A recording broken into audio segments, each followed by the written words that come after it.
From the 1011 Now streaming studio, this is 1011's Morning Pulse. Sponsored by Murray Roofing.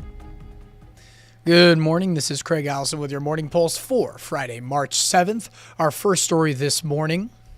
Governor Pillen is proposing an $11 million cut to money used for research at University of Nebraska Medical Center. Money comes from the Nebraska Tobacco Settlement Biomedical Research Fund. It's used to make healthcare easy to access across the state, finding solutions to serious illnesses, and recruiting new researchers. If cut, UNMC says it would do more harm than good, and leaders say they plan to testify in front of the Appropriations Committee to hopefully keep this from happening.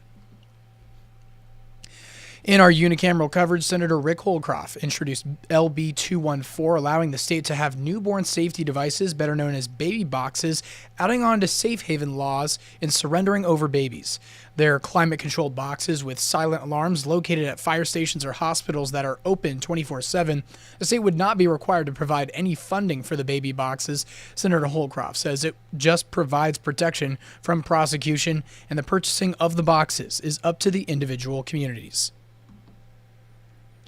Third story, we're in day 3 of the NSAA Girls State Basketball Tournament. Some area teams have moved on to the semi-matches. In Class A, Lincoln North Star will try to take down top-seeded Millard West at 1:30. In Class B, 3-seeded Waverly takes on number 7 Gretna East at 7:45.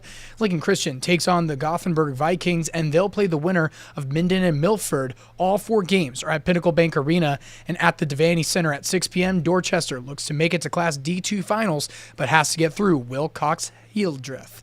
That is your lineup for today on the sports end of things. And your fourth story, more than 100 students got the chance to show off some science experiments at Lincoln Public Schools' annual science fair. Over at the Sandhills Global Event Center, students from 5th to 8th grade gathered to present their projects. Experiments ranged from harnessing electricity to building robots to determining whether cats have a favorite color.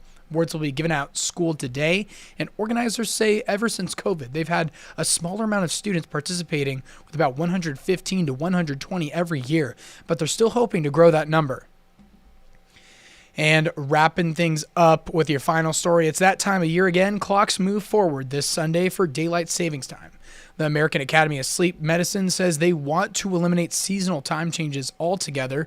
Doctors at the Academy say daylight saving makes it hard for people to fall asleep when there's light out. President of the Academy says she recommends moving to a year-round permanent standard time. Before taking office, President Trump posted his support for ending daylight saving time, saying it is inconvenient and very costly to our nation. Arizona and Hawaii are the only 2 states that do not recognize daylight saving time. That is your Morning Pulse for this Friday morning, and we'll wrap things up with a look at your 7-day forecast.